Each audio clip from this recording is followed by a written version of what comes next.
तो आज का हमारा टॉपिक है प्रॉब्लम इन बिजनेस। हम कुंडली से जानेंगे कि कब बिजनेस में परेशानी आती है और किस प्रकार की आती हैं।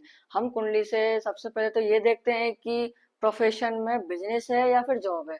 फिर उसमें भी जॉब में भी गवर्नमेंट जॉब है या प्राइवेट जॉब है। फिर उसमें भी जॉब में अगर गवर्नमेंट है तो किस प्रकार का है, जैसे टीचिंग का है या फिर इंजीनियर लाइन में या फिर डॉक्टरी में है, किस में है। और बिजनेस में भी फिर किस प्रकार का बिजनेस है, रिटेल बिजनेस करना चाहिए या फिर एक मॉल वाला या फिर कपड़े वाला जनरल या फिर एक मेकअप वाला पार्लर, किस प्रकार का बिजनेस करना चाहिए। ये ऐसी सारी चीजें हम जानते हैं। फिर उसमें भी बिजनेस में सक्सेसफुल है या फिर नहीं है, वो आगे चल के दिक्कतें आएंगी, परेशानी तो नहीं आएंगी, बाधाएं तो नहीं आएंगी, बीच बीच में लॉसेस ज्यादा तो नहीं होंगे। और फिर उसमें मतलब बिजनेस हमने खोला, पैसे लगाए, लोन लिया, फिर वो लोन भर तो नहीं जाएगा, हमसे वो लोन उसमें बिजनेस में चुकेगा या नहीं चुकेगा। ये सारी चीजें भी हम कुंडली से जान सकते हैं। तो मैं आपको बताऊंगा आज प्रॉब्लम इन बिजनेस। तो प्रॉब्लम इन बिजनेस में 10 CSL, 10 CSL हमारा 5 8 भाव सिग्निफाई कर रहा हो, पांचवा भाव और आठवां भाव सिग्निफाई कर रहा हो, तो बिजनेस में परेशानियां देखने को मिलती हैं, बार बार बिजनेस में परेशानियां आती हैं। दूसरा, loss and unsuccess in business, कि बिजनेस में नुकसान, ज्यादा नुकसान होते रहते हैं और सफलता नहीं मिल पाती हमें बिजनेस में। हमने बिजनेस खोल तो लिया है पर उसमें सफलता नहीं मिल रही है हमें। तो उसके लिए भी 10 CSL हमारा, 10 CSL हमारा 5 8 12, 5 8 और 12 भाव के साथ, 5 8 12 भाव के साथ अर्थ साइन जुड़े हुए।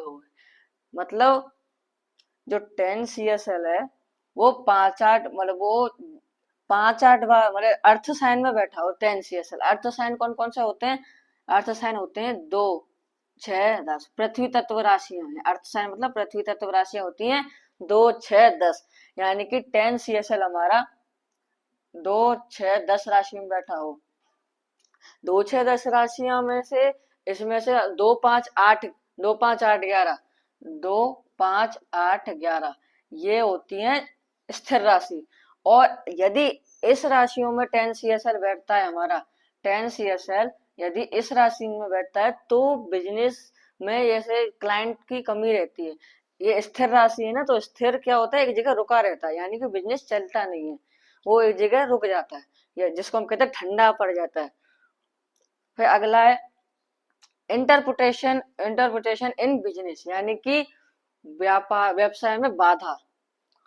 बाधा के लिए 10 CSL, 10 CSL 5 10 भाव सिग्निफाई करे, 5 और 10 भाव सिग्निफाई करे तो बिजनेस में हमें बाधाएं देखने को मिलती हैं।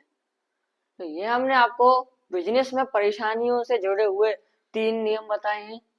जय श्री राम।